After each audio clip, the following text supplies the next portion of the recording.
Happy Friday, everybody. It is March the 8th, and I'm going to get to the Stitch With Me video in a little bit. I just wanted to record a little bit of video first to discuss something that is kind of exciting that's going on at the moment. Ginger Gerald, if you watch his channel, he has started a competition. Many of you know that he is working really hard on his Heaven and Earth design, Henry, and he is hoping to finish that up.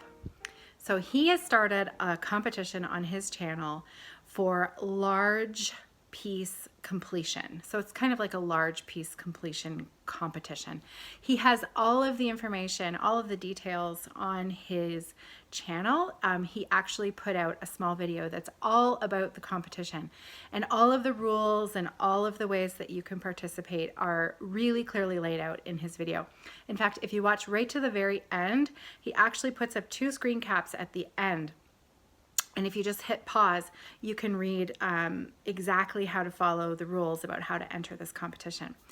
Now, one of the prizes in Gerald's competition is going to be an Evertote bag that he's had squirreled away. I had made him a large project bag and then a matching wedge tote bag in the same fabrics that he selected. And this bag was for him to use as a giveaway. So he's been hanging on to this bag for a special occasion. And now to celebrate the fact that Henry is almost done is pretty exciting. So the bag is going to be one of the prizes that he will have available for this competition.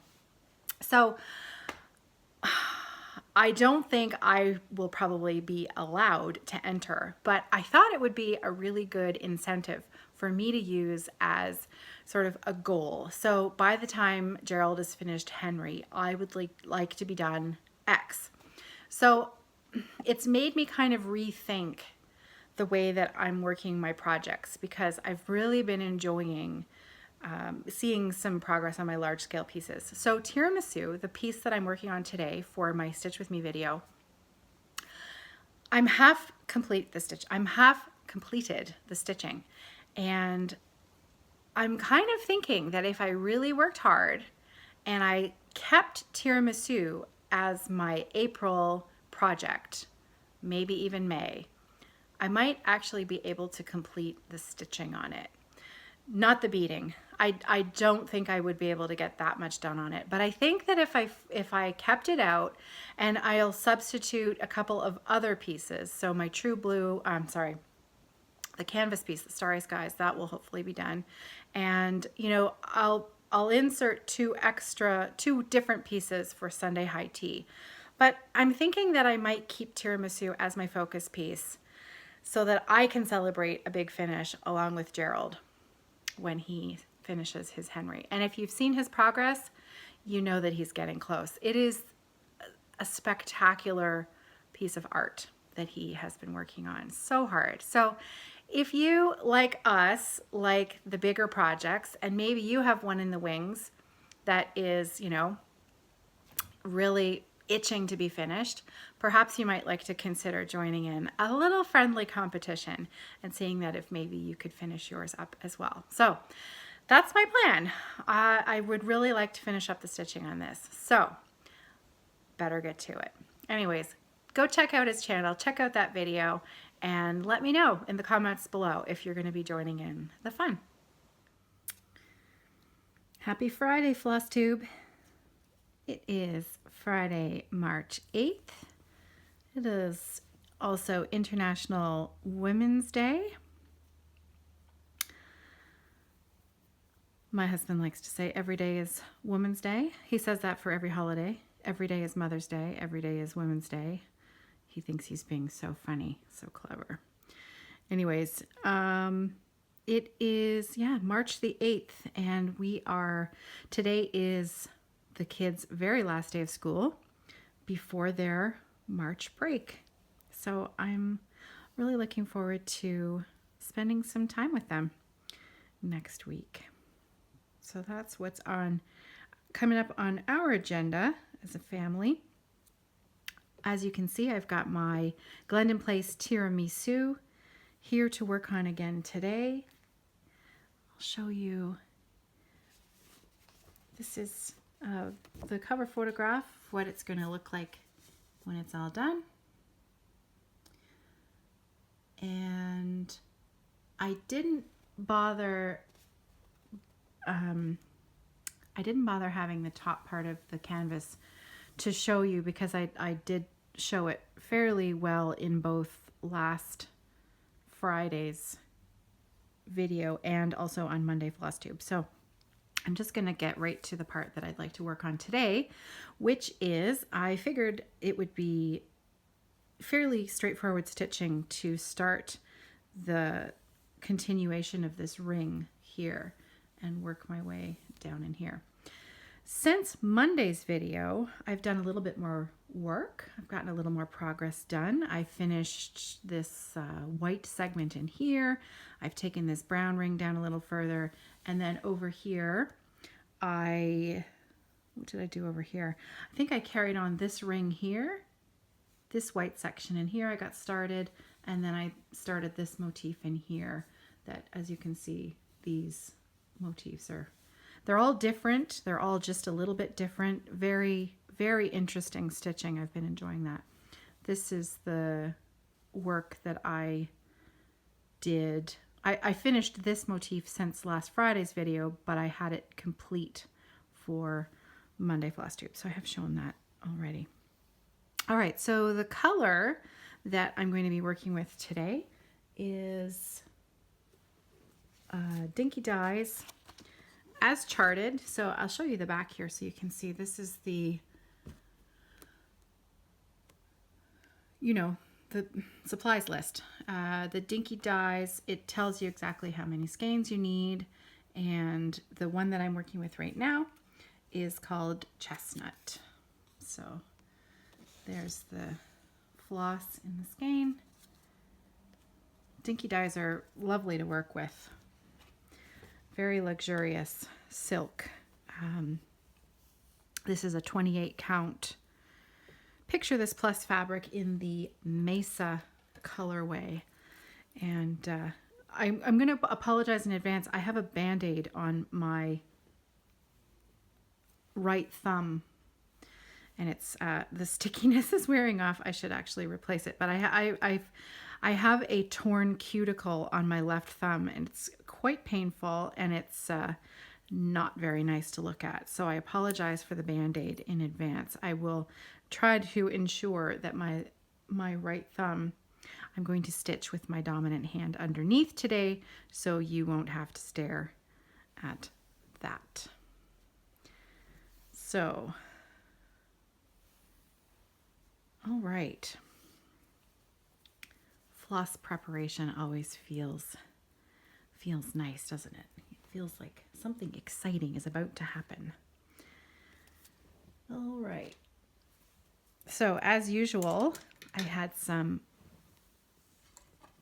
wonderful comments on last week's video. As usual, you guys do not disappoint with the comments and questions and just kind things that you say. And I do really appreciate it. It's always fun, both on Monday and on Friday, to go through and reread those comments and questions from the week before.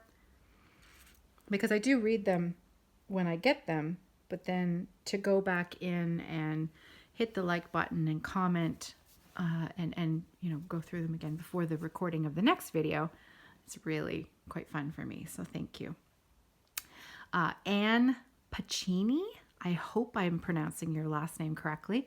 Anne Pacini left me a lovely compliment on my stitching last week. She complimented the back of my work. She said it looked neat and tidy, something to that effect. I'm paraphrasing. I just wanted to say thank you. It was very nice of you to say. So again, here's the back. We're gonna get my needle in place. So keeping your work neat and tidy on the back, generally people want to know, if it matters to you, keeping the back neat. And it's good for framing and for, so that loose threads don't show through the front of your work. to, you know, be aware of what's going on in the back, especially when you have fabric like in this piece. You know, we've got fabric that's showing through. And if I were carrying a lot of threads over on the back or had a lot of knots that were, you know, when you go to frame it, you don't want to have lumps and bumps on the back of your work. You know, you just want to be aware of what's going on in the back. And if you've got a knot, then, well, if you mind about those things, take the time to go in and fix it. Lots of little tricks to take care of loose threads that are at the back. If you've got a short little loose thread and you don't know how to handle it, I've mentioned here before how to handle it. There's something called a star detailer that you can purchase and use. It's a little tiny tool that you tuck the little end of the short little end of whatever it is that you're working with, and you then pass that through the back of the fabric with the tail in it, and then as you pull it through, it pulls that tail in and hides it under your stitches. The other thing that you can do, if you don't want to purchase a star detailer, and this is actually what I do, I think I have a star detailer somewhere downstairs, but I found that I never really used it because it was never where I needed it to be when I was ready to use this trick. Now I'm looking for an ort that I can use to show you, and all of my orts are too short, so I'm just going to give you an example with an ort that's too short. So in order to make your own little star detailer, just take an ort end that's in your cast-offs, put the two ends together like that, and thread your needle with that so that you've got this little loop at the back.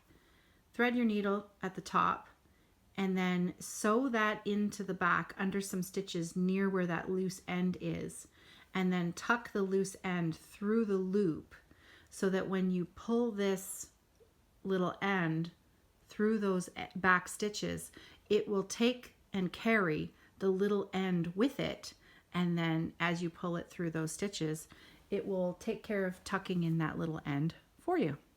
It's a pretty neat little trick. It works like a charm every time. If I've got to fix, let's say that I had 2 or 3 stitches in here that I didn't like. I don't want to rip out the whole thing. So I would, you know, very carefully maybe take a very sharp pair of scissors, and I would snip the top leg very carefully of whatever stitch was either the one I wanted to correct or one that was next door to it. And I would remove 3 or 4 stitches, and then from the back of the work, deal with those short little ends by themselves. And you always want to take care of those first before you start the repair. So, or the corrected stitches. So with those little ends that are in the back, use that little detailer or you know, loop trick.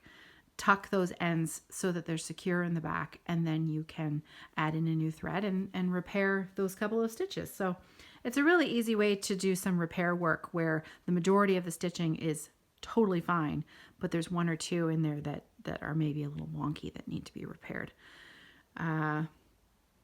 So, you know, yeah, that's kind of, I don't really spend a lot of time thinking about the back. I just try to work carefully as I go, and I think that's probably what makes for a neat and tidy back. Okay, so I just need to find out where I am here in my pattern. It's a 6-page pattern, and I have been highlighting as I go, but of course the work that I want to do is of course on the very last page that I look at. No, it's not even there. It was on the first page that I looked at and I missed it. So now I think I am ready. Okay, so I'm going to just tuck this here. No, I'm not. It's going to fall off. All right. Can I move this over a bit? Let's see.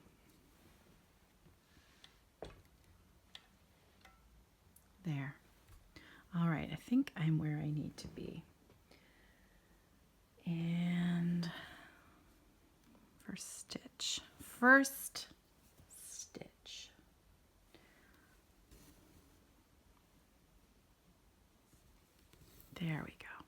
Oh, that's such a beautiful color. Such a beautiful color. All right, so next up on the comment and comment discussion, we had a question last week from Brenda, and I had discussed this a little bit last Friday. Brenda is in or near Memphis and was wondering about retreats that were happening in or around or near Memphis, Tennessee. We had some great comments, and people left some helpful information last week. So just in case you missed that, and of course I've got the wrong page of information. First of all, Sharon Littlefield had a suggestion that perhaps we should make a list of worldwide retreats on the Facebook group. There's a Facebook group for this this video, Friday Off the Grid. We made a Facebook group about, well, over a year ago now, and you know, we tend to hang out together on Facebook during the weekend and get as much stitching done as possible. The general idea is that we spend 6 hours on Friday night from 6 p.m. your time, wherever you are in the world, 6 p.m. your time for 6 hours, and share your progress photos on the Facebook group. So the Facebook group is called Friday Off the Grid. And Sharon suggested that we start a list over there for where retreats are going on, who's organizing them, details, dates, location, etc. And I think that's a great idea. I wanted to make sure, though, that something like this didn't already actually exist, because my memory is not what it used to be, but it rings a bell that perhaps something like this already exists. And instead of maybe reinventing the wheel, perhaps we could just be pointed in the direction. So if anybody knows of a list like this that already exists, if you could leave me a comment below, I'd really appreciate it. So anyways, I thought it was a great suggestion. And if it doesn't exist, well then, heck yeah, let's start a list like that, and we'll make a file in the Facebook group. But specifically to Memphis, specifically to the Memphis retreat. Okay, so Nanette left a comment. She said that the Mid-South Embroiderers Guild Association in Memphis, they have a retreat on October the 26th to the 29th, happening down in Mississippi. So Nanette also had some more information in the post, in her comment that she left on last week's video, that detailed more information about the Mid-South EGA group, where they meet, and the timings of their meetings. And so Brenda, if you're interested in joining that group, or if anyone down in that area is looking for some new stitchy friends, perhaps that might be something that you would be interested in. So again, that was a comment left by Nanette. I believe your last name is McDougall, and she left some great information on last Friday's Stitch With Me video. So last Friday Off the Grid, not the Monday Floss Tube, it's the Friday Off the Grid video. And you know, there's about 50 or 60 comments there. So just scroll down the list and you'll find that. Also, Gisela left a comment about, she said, Cindy Cross Stitch on YouTube. And I'm not familiar with this YouTuber, so I'm going to have to check this out. Cindy Cross Stitch on YouTube also is having a retreat in Tennessee. Now, I believe I did not look up this information for myself, and I'm not sure Gisela was 100% certain about this, but definitely something to look into if you're living in that area and you're interested in attending a retreat. All right, let's make sure I'm on the right track here. Yes, so far so good. Okay. Oh, it's so beautiful. Oh, so beautiful. Okay, so I'm going to go back to list the beginning of my page here. All right, we also talked last week about recharting verses, recharting phrases or words or verses, making a piece. If a designer has done a work that you love, but maybe you want to change the words around so that it's something more meaningful for you, how do you go about that? And I had spoken about the piece that I was thinking of doing this with, and that was His Eye is on the Sparrow. And there were, I also remembered there was Anna Forrest Grew, and I knew, and I was trying to think about who had done it because I knew that I had seen it recently. And I was scratching my head. So I went on the Facebook group and I posted and I asked, I know that I've seen this recently. Is that person a member of the group? And can you share more information? And of course it was. It was Daylene. Daylene Wilson on her channel is called So Grateful. It's SEW. So Grateful. And any time spent with Daylene is fun. She's just a bright spirit. And she talked about her piece, Anna Forrest Grew. I hope I have that title right because this is not a piece that I have ever done. I don't even have it in my stash. But she said that she got her conversion for the verse that's in the middle from Stephanie at Lindy Stitches. So, and I am not up to date with Stephanie's videos.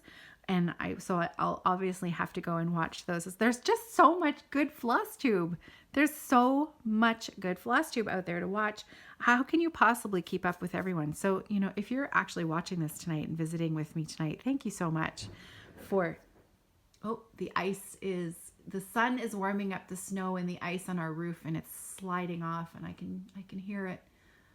I'm not sure you could hear it, but it's always a cool thing when that happens. And of course you hope that no one is standing outside close to the house when that happens. But anyways, as I was saying, Lindy Stitches has also she helped Daylene with her conversion. And Emily C. of Eclectic Possessions, also another lovely floss tuber, she has done 2 conversions. She was also going to convert His Eyes on the Sparrow as well as Anna Forrest Grew. So some advice for recharting came from both Patsy Williams and who else? I have it. It was Nanette. It was Nanette again. Nanette and Patsy both left some great advice about recharting and replacing words, either words or entire verses. Both of them charted on graph paper first and then reminded us to count, and recount, which, is solid advice. 1, 2, 3. 1, 2. Okay, one more this way. So count, and recount that work. Excellent advice. Even if you're not recharting something, I would advise that you count, and recount. Okay. Whew. I had a comment from, now it's either Lee or Leah. Leah, I'm going to say Leah. Tell me if I'm wrong and it's Lee. She is attending the FlossTube New Jersey retreat and I'm going too. So I look forward to meeting you there, Leah. Hopefully if it's Lee, you'll let me know well before ahead of time so I don't embarrass myself by mispronouncing your name. She was also talking about Anna Forrest Grew. She had mentioned that she had started it and was thinking and wanted to change the verse, but then sort of got stuck with the actual work of changing the verse. So you can do it. Be brave. And it's just graph paper. And really, even when you think about it, even when you start stitching it, it's just thread. It'll come back out again if you make a mistake. And what else? Leah also said something else, but I didn't write it down. I think it was mostly to do with, feeling nervous at the retreat and not knowing anyone, because I've talked about this before.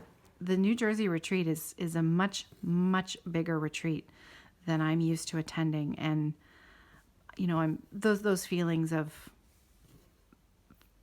am I going to fit in? Am I going to, you know what I mean. I don't need to rehash that. I've received some really wonderful emails and messages from people who are going to be there. So I'm sure that I'm going to be just fine. Just have to get over myself. 5 and 5. Okay. So Nicholas, he said that he did well on his quiz last week. He was so funny. I said, good luck on your test. And he said, it's not a test, it's a quiz. He's very, very much into, the exactness of words. And I said, well, it's the same thing. He said, no, it's a quiz. It's not a test. So we assume he did well because he was prepared. He had studied, but I don't think the teacher has marked it yet. So we don't exactly know how he did. He did have to do a book presentation this week. And let me tell you, that was a special circle of hell on Tuesday night to try and prepare him for it, because he, like his mother, can have sometimes, a little bit of leave it to the last minute-ness. He was mostly prepared, but he hadn't really practiced it enough.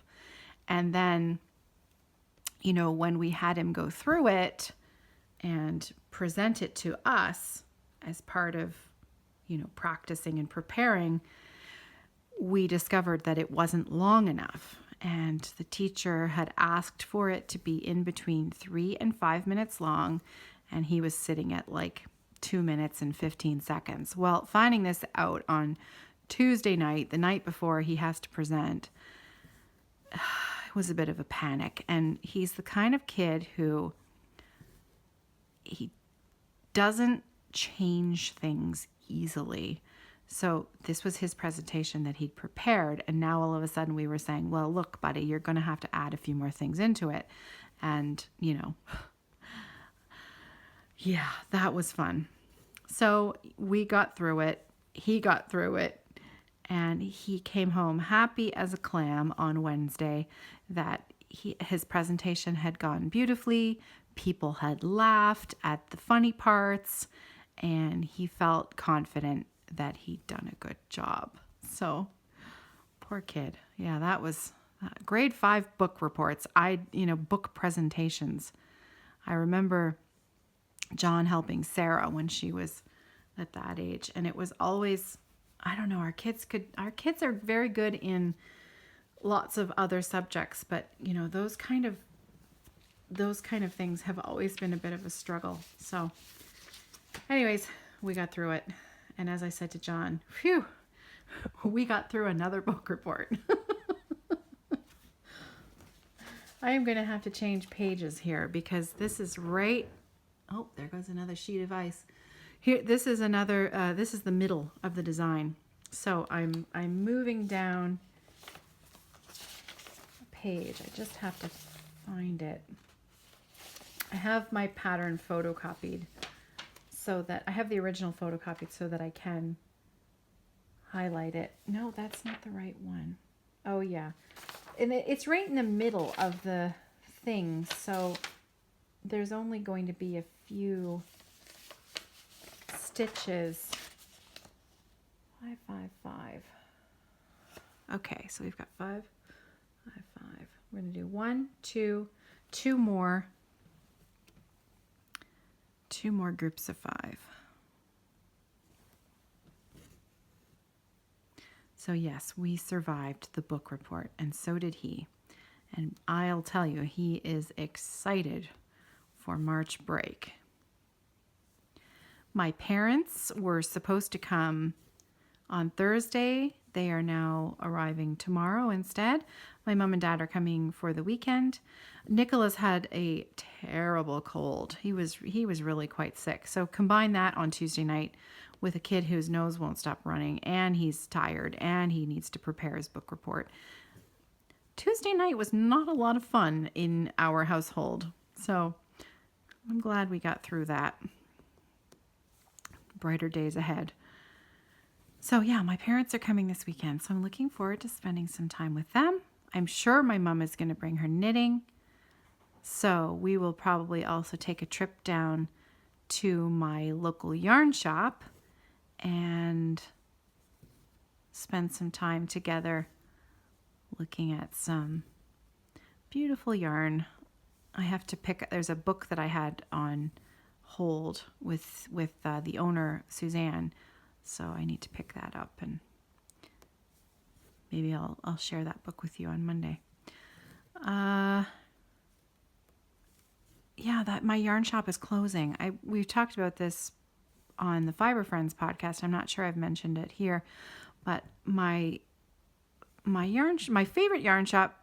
I don't like to say I have favorites because we have another lovely yarn shop here in London called London Yarns. So it's not like I'm not going to have a yarn shop. It's just, when you make friends with people, you generally tend to,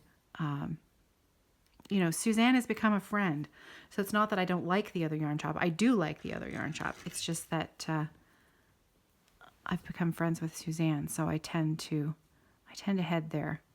So she is reopening in Stratford, which is a lovely little town about an hour from here where I live. So easily drivable, just not right down the street anymore. And there we have it. There's one length of thread in. And let's get another one started. Okay, so while I do this, I am going to rethread my needle, and I am going to pause this video, take a little break. I'm actually going to, we're at the half-hour mark, so if you don't mind, I'm going to insert a little advertisement from YouTube right here. So I'll try to make the extra ads never be a surprise so that they don't come out and bite you in the middle of the video. But if you don't mind, just helps me out a little bit around here. So I'm going to just pause the video, go get a drink, and I'll see you back in a minute. I've got a few more comments and questions to get through, and a little bit more stitching too. All right, welcome back. I am rethreaded and ready to go. And I just want to go back just for a minute to finish up the discussion on the changing up of the verse and the words. Because I couldn't remember who I'd seen make the changes, I had asked a question as I was going through the comments and questions from last week. While I was thinking about it, I quickly posted on the Facebook group, I know I've seen this somewhere. Someone did it recently. Is that person a member of this group? Can they share? So on and so forth. Because I wanted to be clear who it was that I had seen. And I am receiving some fantastic comments and pictures over there. So make sure you check that thread out if changing up the verse is something that you're interested in doing on any piece. And her name escapes me, but someone posted a sampler that they had changed the second half of a verse and did a phenomenal job. So check that out. Also, a huge shout out to Teresa Boyer, who had left me a comment, one of the first comments on the video from last week. And of course, because I do the comments backwards, I'd already asked the question before I read her comment again, and she reminded me she had already answered that it was Emily C. Eclectic Possessions and Stephanie from Lindy Stitches who had been working recently on changing up words in their design. So Teresa, if I just read your comment first, I wouldn't have asked the question on the Facebook group.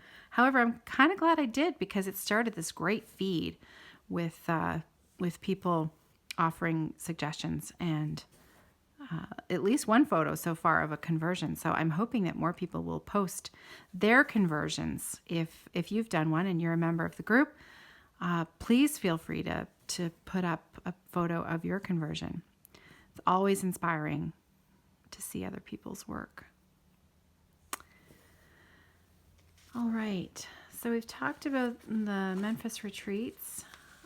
Angel Heart left me a question about thread conditioner and whether I used thread conditioner with silk and what I felt about that, pros and cons and so forth.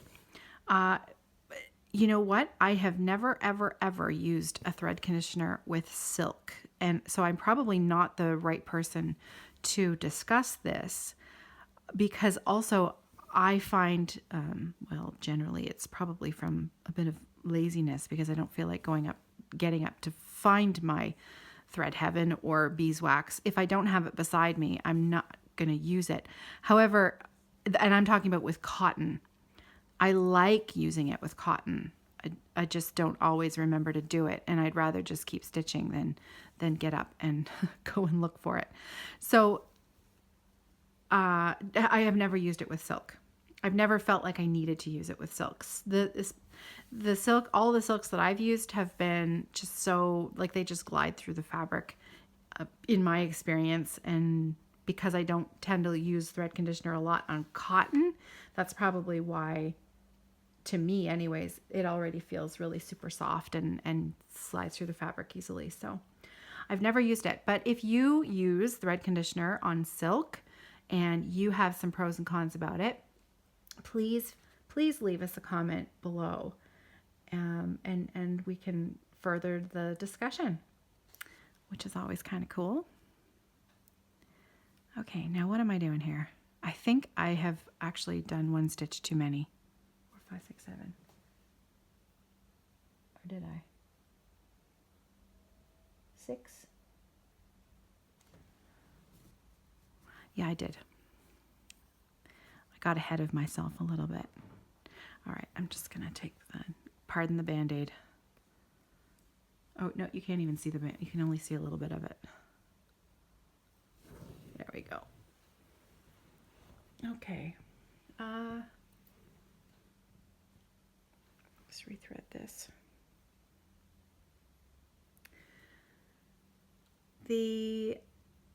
There was another question from Life's a Stitch, Susan.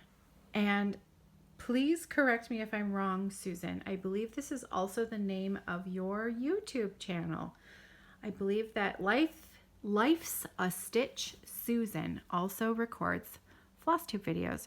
So I will hopefully get over there at some point this weekend and check you out as well. So thank you for leaving me a comment. Susan was admiring the piece, and she mentioned you are doing it 2 threads over 2 on 28 count, which that's what this is, 2 strands of thread over 2 on 28, which is the recommended fabric size. And she was saying she was thinking of doing this 1 over 1 on a 28 count. And what did I think? Well, a couple of things to think about. First of all, it would be stunning, right? I mean, right off the bat, my opinion is that, yeah, you can't go wrong. It would look stunning. I love teeny tiny stuff, especially something that's as intricate as this. Not intricate's not the right word.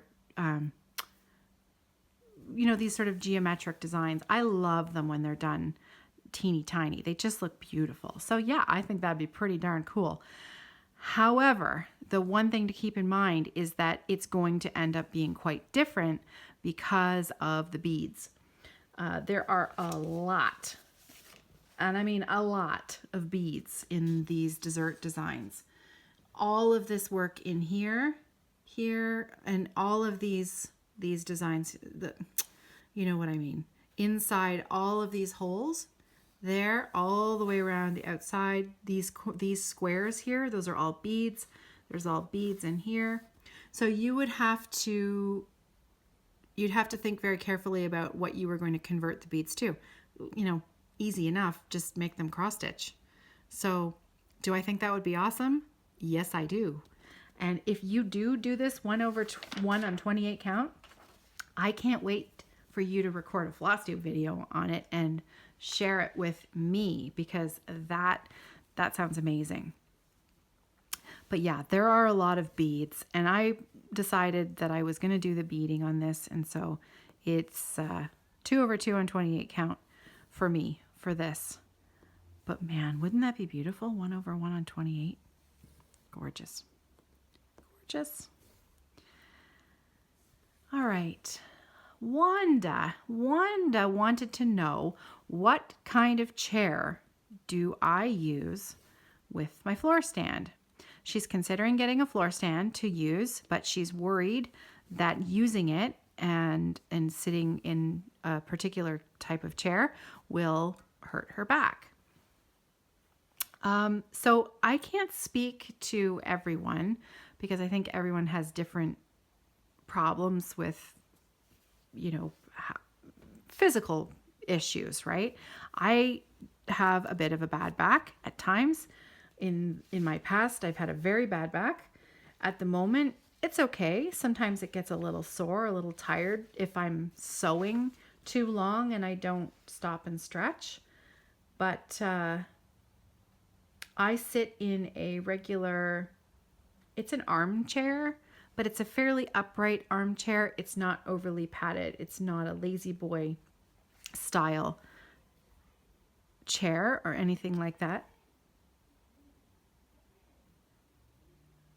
Oh, you know what? Just hang on a second. I think my daughter's got some really good news. I'll be right back. Hang on. I think it's super exciting. Well, we just received some pretty amazing news that Sarah has been accepted into one of the university programs that she had applied for. So, yay! We are waiting to hear from a second one that she has applied to, and then she can make her decision. But that's pretty exciting. That's pretty darn exciting. So it's a fairly competitive program that she was applying for. So it's very encouraging, and she's got a pretty big smile on her face at the moment. So that was kind of, I heard a bunch of commotion downstairs, so I had to go and figure out what was going on. So anyway, getting back to Wanda's question about what kind of chair I use, I sit in an armchair. I know lots of people sit in a cushier chair, like a lazy boy, or even the couch. The floor frames, you can pull them right up to a couch. When my back is a little sore, when I'm feeling like, that I've got a little bit of an ache in my back, I will simply put a cushion, a hard cushion behind the small of my back in the chair that I'm sitting in. And, that usually does the trick. And, these floor frames are adjustable, so I can bring it closer or move it further away. I can adjust the height of the stand. So if a certain position is feeling a little uncomfortable or awkward, it's very easy to change. So 4, 5, 6, and then 2 more for here. There we go. All right, I have one final question to mention, and it came from Amy Seneva. And Amy wants to know what size needles I'm using on this 28 count fabric. And that's an easy one. I know the answer to that one because I use the same kind of needle no matter what kind of fabric I'm using, and that is a size 28. My preferred needles are the John James, which I like. I really like the tip on those John James needles. And I just my hand is very used to the size 28. Now, not typical, but what's the phrase? Conventional wisdom says that you should use a needle that is just slightly bigger so that as you push the needle through, it parts the hole just a little bit more for the passage of the thread, and that creates less wear and tear on your thread. So for a 28 count fabric, I should probably be using at least a 26, if not maybe a 24. Abby Bella Stitch, this was information that I got from her. She's a wonderful stitcher, and I remember her speaking about using a bigger needle for your fabric size. So I really should be using a bigger needle. I just love my little 28. So I'm probably never going to switch. I'm definitely a creature of habit. I don't mind I like what it's producing, so I'll probably stick with what I've got. So that's it. That's it. Exciting news today. Lots going on in the week coming up. I will definitely see you on Monday for Monday Floss Tube. There probably will not be a Friday off the grid video next week. Just looking ahead to what's coming up, it will probably be 2 weeks until the next Stitch With Me video. But there will definitely be a Monday Floss Tube update. And I'm really hoping when my mom and dad are here this weekend to have a lot of time to relax with them and stitch and knit and visit. So I think that's going to be a lot of fun. And then March break with the kids. Lots going on. All right, so I will update you on Monday with my progress from this and the other pieces that I've been working on. I hope you have a great weekend. I hope you get some time to put some stitches in. Join us on the Facebook group, Friday Off the Grid, and we'll see you on Monday. Happy stitching, everybody.